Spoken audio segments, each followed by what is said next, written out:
Hello dear TYBSc microbiology students. So finally we will start the first lecture or the first point of your syllabus.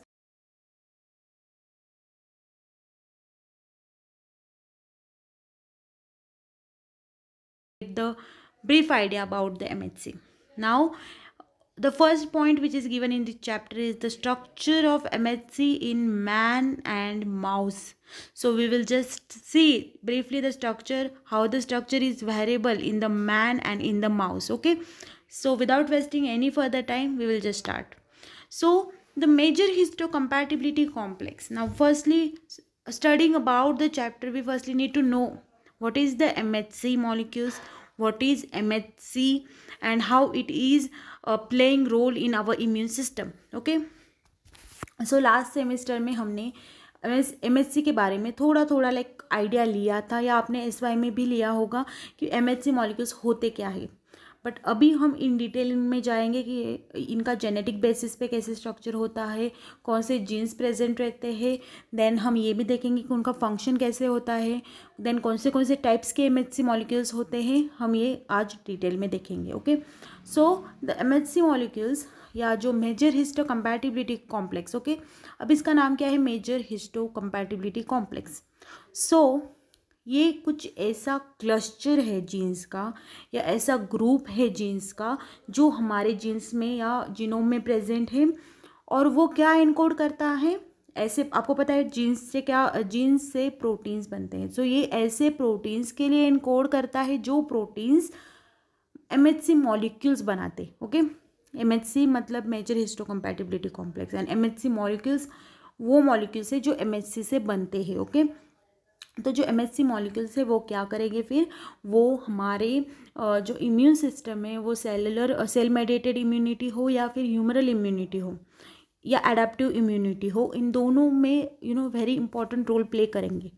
We all know MHC molecules क्या करते हैं, वो antigen presentation का काम करते हैं and processing का काम करते हैं। ओके, तो ये जो रोल है जो बहुत इंपॉर्टेंट है, बिकॉज हमारे बॉडी को ये ट्रेनिंग दी जाती है कि सेल्फ एंड नॉन सेल्फ, या सेल्फ और फॉरेन जो एंटीजन्स होते हैं या सेल्स होते हैं, उनमें डिस्टिंग्विश करने के लिए एमएचसी मॉलिक्यूल्स बहुत इंपॉर्टेंट है।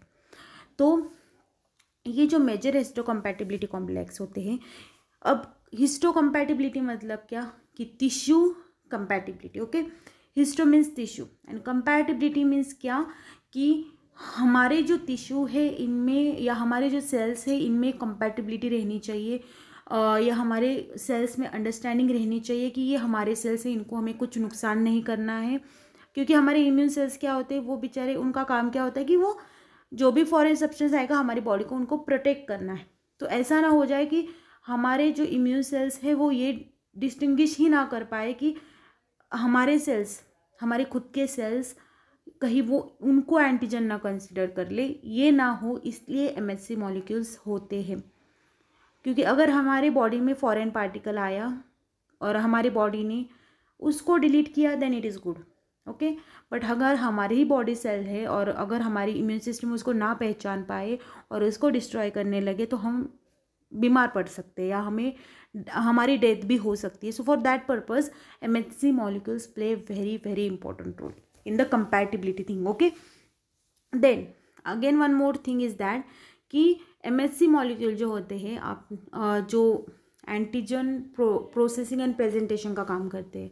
आपको याद होगा तो जो एपीसी होते हैं, antigen presenting cell like macrophages, dendritic cell, तो वो जब एंटीजन को एनगल्फ करते हैं, अपने सरफेस पे प्रेजेंट करते हैं, तो एमएचसी मॉलिक्यूल जो होते हैं they are present like a receptor. I will show you.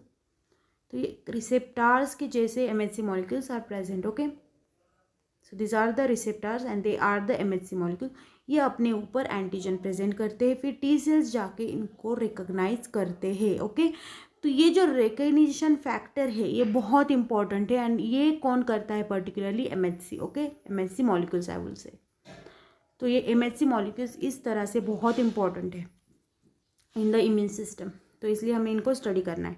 So now जो एमएचसी मॉलिक्यूल्स होते हैं, एज आई टोल्ड, वो self and non self distinguishing factor है।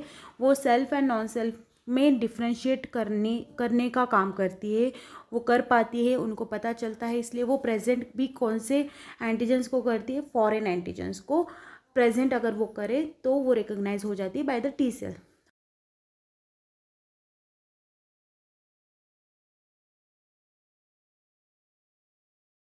ओके, तो यहाँ पे जो MHC मॉलिक्यूल्स होते हैं, एज आई टोल्ड यू, वो टी सेल्स को हेल्प करती है फॉर द प्रेजेंटेशन, ताकि टी सेल्स फिर अलर्ट हो जाए और टी सेल्स बी सेल्स को जाके अलर्ट कर दे, फिर बी सेल्स एंटीबॉडी सिक्रीट करेंगी जिससे वो एंटीजन एलिमिनेट हो जाएगा। ओके, ये आगे का फंक्शन है, बट जो पहला काम करने वाला कौन है, that is the MHC molecule, वो टी सेल्स को अलर्ट करेगा।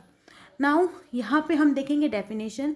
तो मेजर हिस्टोकम्पैटिबिलिटी अगर साइंटिफिक टर्म में अगर हम बोले तो जो मेजर हिस्टोकम्पैटिबिलिटी कॉम्प्लेक्स है, it is the set of genes or it is the cluster of genes. What it will do, it will encode for the proteins which plays an important role in the immune system, okay, for the antigen presentation and antigen processing also. Okay, and also one more important thing, that these molecules are the one who have the ability to recognize the antigen, okay, because they have that ability कि वो distinguish कर सकते हैं between the self and between the non self, क्योंकि उनको train किया जाता है वैसा। नाउ यहाँ पे उनकी डिस्कवरी कैसे हुई थी MHC की, तो it has been discovered by firstly mister Peter Gorer in 1930, जब उन्होंने ब्लड स्टडी कर रहे थे, वो ब्लड एंटीजेंस का स्टडी कर रहे थे, तब उन्होंने MHC मॉलिक्यूल्स की भी डिस्कवरी की थी। अलॉन्ग विद दैट उनको फर्दर डिस्कवर किया जॉर्ज स्नेल ने। ओके, जॉर्ज स्नेल और उनके colleagues Jean Dausset and the Barry. Okay, इन तीनों ने क्या किया, जब उन्होंने देखा कि जब टिश्यू जो है माइस का टिश्यू, ओके, माइस का टिश्यू जो है, जब उन्होंने एक माइस से दूसरे माइस में ट्रांसप्लांट किया, तब उनको पता चला कि कुछ कुछ टिश्यूज़ या कुछ कुछ माइस उन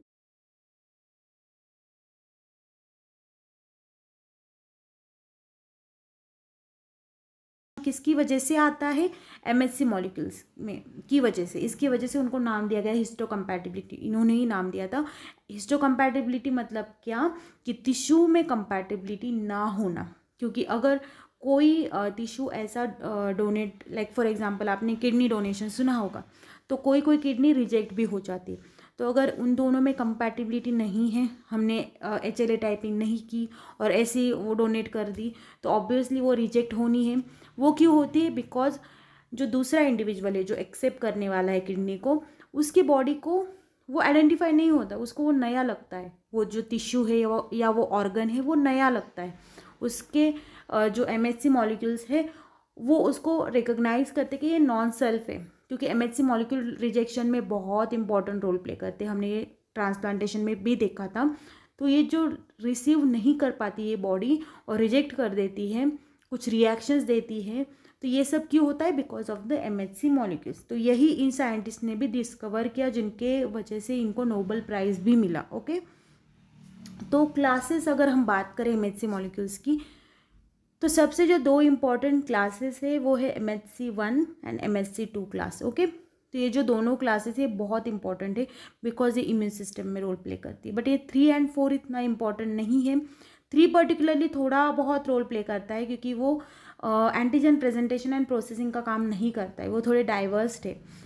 क्लास 3 मॉलिक्यूल जो होते हैं वो जीन सीक्वेंस में MHC मॉलिक्यूल्स 1 एंड 2 के पास में ही रहते हैं, बट उनके जो जीन्स होते हैं वो एनकोड करते हैं ऐसे प्रोटीन्स के लिए, वो प्रोटीन जो केमोटैक्सिस के जैसे काम करते हैं, या फिर कुछ क्लास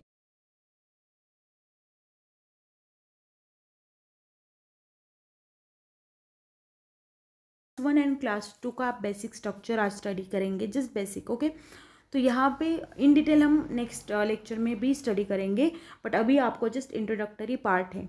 सो जो क्लास 1 मॉलिक्यूल्स है वो ऐसे ग्रुप ऑफ लाइक 45 kD मतलब स्मॉल मॉलिक्यूल्स होते हैं, they are the molecules, okay, they are the group of major histocompatibility antigen.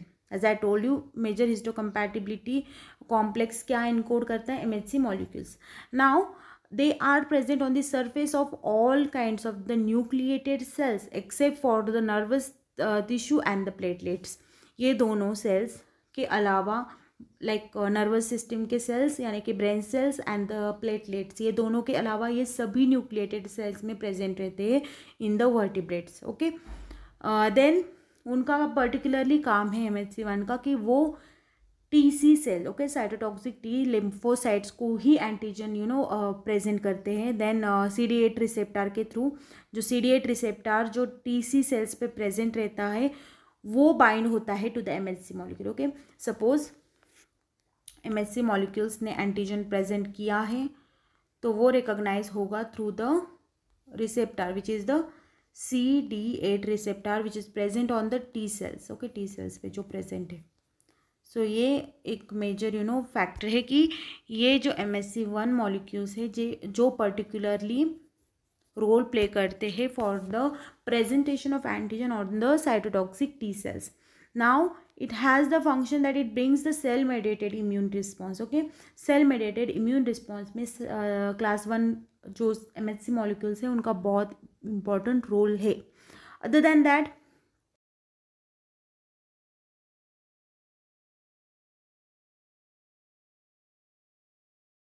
MHC1 molecule है वो बनते हैं from the alpha and the beta chain. Okay, beta 2 microglobulin.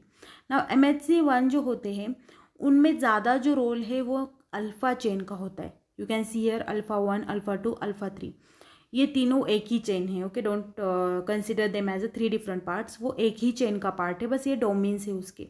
Okay, alpha 1, alpha 2 and alpha 3, ये एक chain है alpha chain. Okay, और ये beta, okay, beta microglobulin जो बहुत छोटा है, इसका इम्यून सिस्टम में रोल नहीं है, बट देन ये जो स्ट्रक्चर को जो स्टेबिलिटी मिलती है वो इसकी वजह से मिलती है। अगर ये नहीं होगा तो ये पूरा मॉलिक्यूल इनएक्टिवेट हो जाएगा। ओके, ये कुछ काम का नहीं रहेगा अगर ये छोटी चेन नहीं प्रेजेंट है। Okay, beta 2 microglobulin. तो ये जो क्लास अल्फा 1, अल्फा 2, अल्फा 3, उसमें से जो अल्फा 2 एंड अल्फा 1 है वो दोनों मिलाकर बनाते हैं द पेप्टाइड बाइंडिंग ग्रूव। ये जो पेप्टाइड बाइंडिंग ग्रूव है यहाँ पे पर्टिकुलरली वो एंटीजन प्रेजेंट होता है, यहाँ पे वो प्रेजेंट रहता है। जो हम रिसेप्टर ड्रॉ करते हैं वो यहाँ पे एंटीजन प्रोसेस होके यहाँ पे प्रेजेंट होता है। और जो अल्फा 3 चेन है वो मेम्ब्रेन से अटैच्ड है। यहाँ पे यू कैन सी एक टेल जैसा स्ट्रक्चर है, वो मेम्ब्रेन यानी कि जो APC सेल्स है लाइक एज आई टोल्ड, जो माइक्रोफाजेस होते हैं या जो भी सेल्स होते हैं न्यूक्लिएटेड सेल्स, उनके मेम्ब्रेन पे ये प्रेजेंट है ना ये पूरा स्ट्रक्चर। तो ये जो टेल है ये एक मेम्ब्रेन से अटैच जो पार्ट है that is the trans membrane segment, क्योंकि ये मेम्ब्रेन से अटैच्ड है। ओके, तो ये पूरा जो स्ट्रक्चर है वो प्रेजेंट है on the nucleated cells. Okay, then यहाँ पे अगर हम बात करें तो alpha chain is not like alpha chain is non covalently attach with the beta 2 microglobulin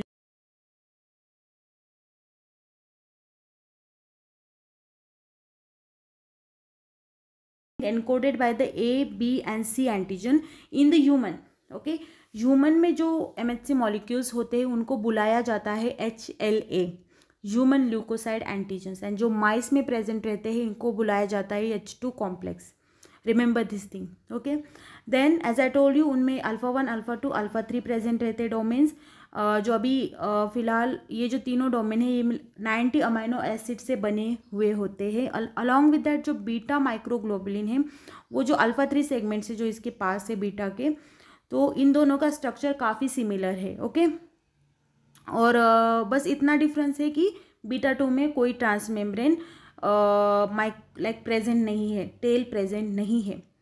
then इसके अलावा एक इम्पॉर्टेंट फैक्टर ये है कि व्हेन द एंटीजन जब इंटरनाइज होता है, जब फैगोसाइटोसिस होती है, जब एंटीजन इंटरनली आ जाता है और वो प्रोसेस होके सेल सरफेस पे आ जाता है, अगर आपको फैगोसाइटोसिस की प्रोसेस याद होगी तो ये जो होता है उसके बाद वो स्मॉल पेप्टाइड में कन्वर्ट हो जाता है एंटीजन, और उसका एक पार्ट एंटीजन का पार्ट प्रेजेंट किया जाता है through the MHC molecules. Okay, तो एक इम्पॉर्टेंट कंसेप्ट है जो हम डिटेल में देखेंगे कि कैसे प्रेजेंटेशन होता है इन द नेक्स्ट टॉपिक्स और नेक्स्ट पॉइंट्स।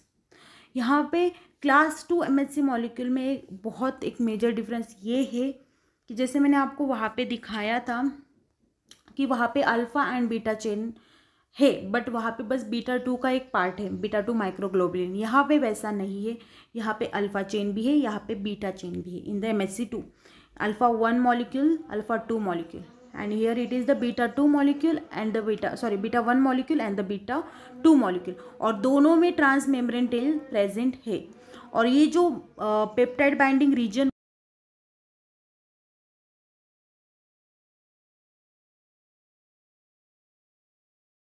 एक मेजर डिफरेंस है कि इसमें दो टाइप के चेन प्रेजेंट है, alpha 2 and the beta, alpha and beta. So जो एक मेजर और एक डिफरेंस ऐसा है कि जो MHC1 मॉलिक्यूल प्रेजेंट होते, जो MHC मॉलिक्यूल्स है वो पर्टिकुलरली सभी न्यूक्लिएटेड सेल्स पे प्रेजेंट रहते हैं, और जो MHC2 मॉलिक्यूल्स होते हैं वो बस जो हमारे इम्यून सेल्स है उन पे ही प्रेजेंट रहते हैं। Remember this thing, MHC2 molecule जो होते हैं वो बस हमारे इम्यून सेल्स पे प्रेजेंट रहते हैं, एंड MHC1 मॉलिक्यूल जो होते हैं वो हमारे जो न्यूक्लिएटेड सेल्स है उन पे प्रेजेंट रहते हैं। Okay, remember this point. Then class 3 जैसे मैंने आपको बताया इतना इंपॉर्टेंट नहीं है, बट वो कॉम्प्लीमेंट प्रोटीन जैसे होते हैं C2 C4 को एक्सप्रेस करेंगे। बी फैक्टर जो कॉम्प्लीमेंट एक्टिवेशन पाथवे, अगर आपको याद होगा तो ये इसमें जो प्रोटीन्स होते हैं वो इस टाइप के MHC मॉलिक्यूल्स होते हैं। ओके, ये प्रोटीन्स क्या है, ये MHC क्लास 3 मॉलिक्यूल्स होते हैं। ओके, या MHC3 से बनते हैं। ओके, मेजर हिस्टोकम्पैटिबिलिटी कॉम्प्लेक्स के अगर क्लास 3 को अगर आपको एग्जाम्पल याद रखना है, then they are the C2 and C4 proteins और the B factor. Okay, class 4 जो MHC मॉलिक्यूल्स है वो जो ल्यूकोमिया हो जाता है, ल्यूकेमिया, तो उस डिसीज़ में जो T सेल्स होते हैं इन पे ये प्रेजेंट रहते हैं, एंड कुछ थाइमोसाइट्स में भी प्रेजेंट रहते हैं, वो भी इमैच्योर स्टेज में। Okay, not very important. So ये जो दोनों आपको याद रखने वो है class 1 and the class 2 molecules. Now human leukocyte antigen. Okay, जैसे मैंने आपको बताया कि जब ह्यूमंस की बात आती है तब MHC मॉलिक्यूल्स को क्या कहा जाता है, human leukocyte antigens. Okay, so now human leukocyte antigen और HLA is the one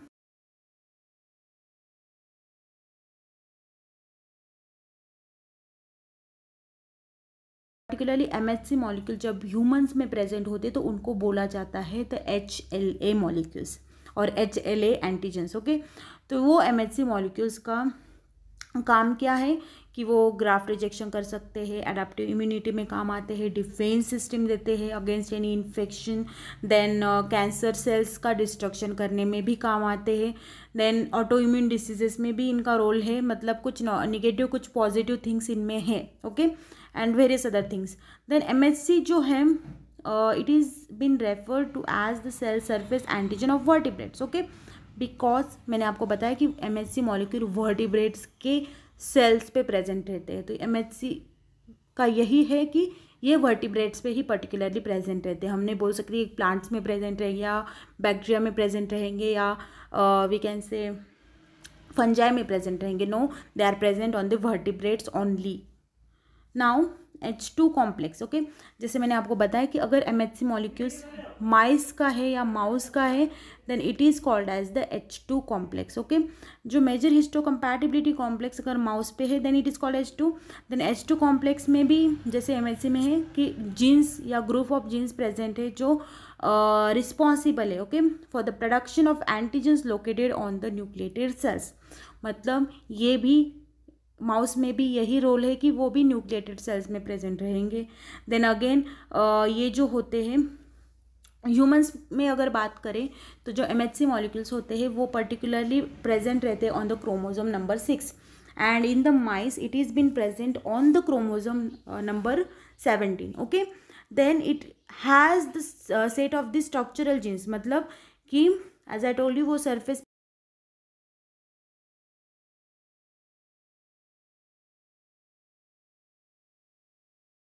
the genes that make up a given histocompatibility complex is called as the halotypes।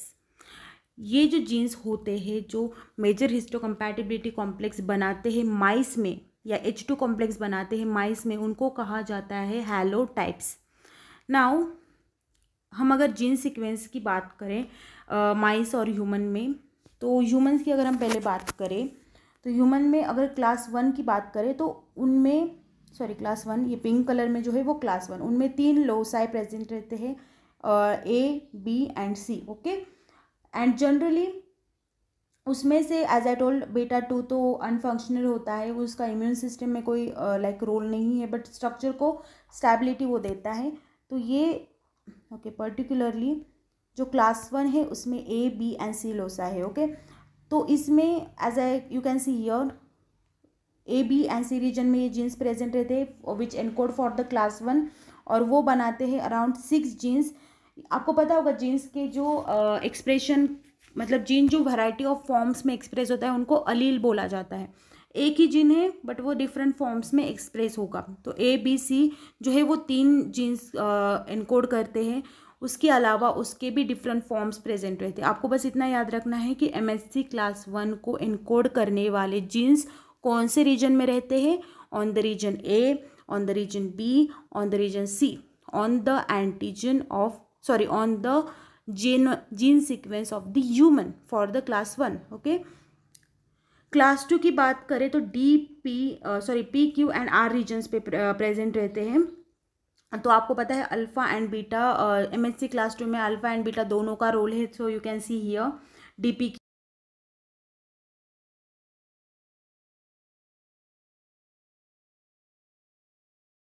Class to.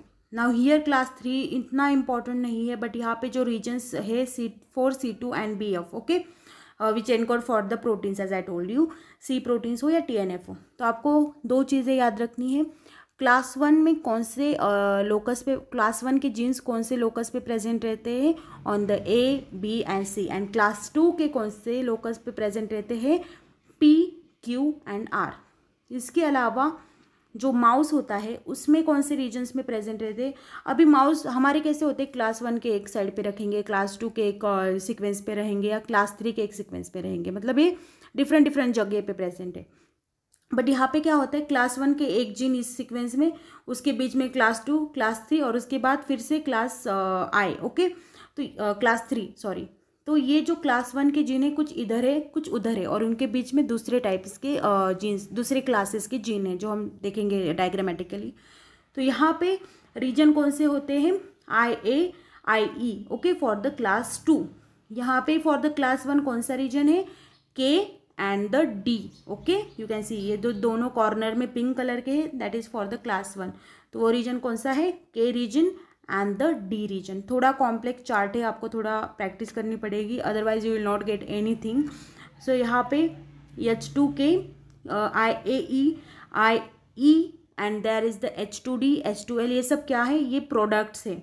इनसे जो proteins बनते हैं इनके थोड़े कॉम्प्लेक्स नाम है। तो ये जो प्रोटीन्स है ये किन से बनते हैं, जो जीन्स प्रेजेंट है on the region K, on the region IA, on the region IE and the region ID। Okay, so now I will show you the diagrammatically. तो ये माउस का जीनोम है, ये ह्यूमन का जीनोम है।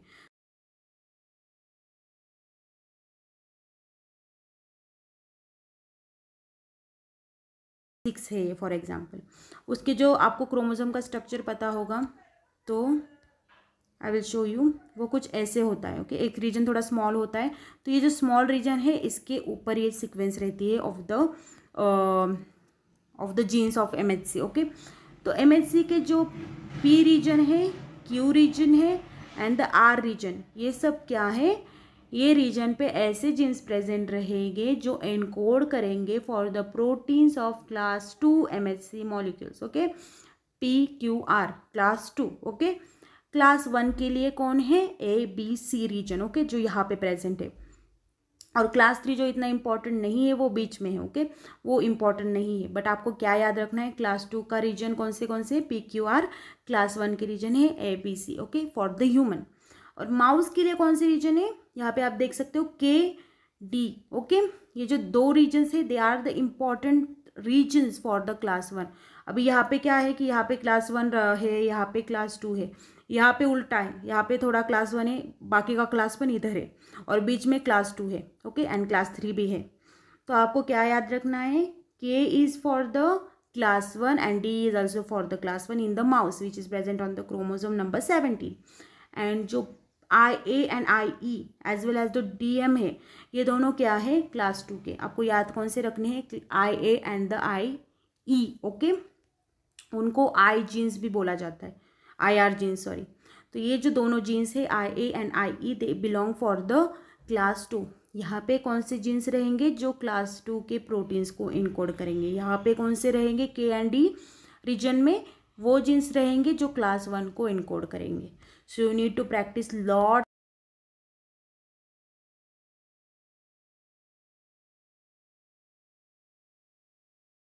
MHC molecules के लिए encode करते हैं, MHC1 या MHC2। क्लास 3 का आप याद रखो, नहीं रखो, class 1 and class 2 are very important.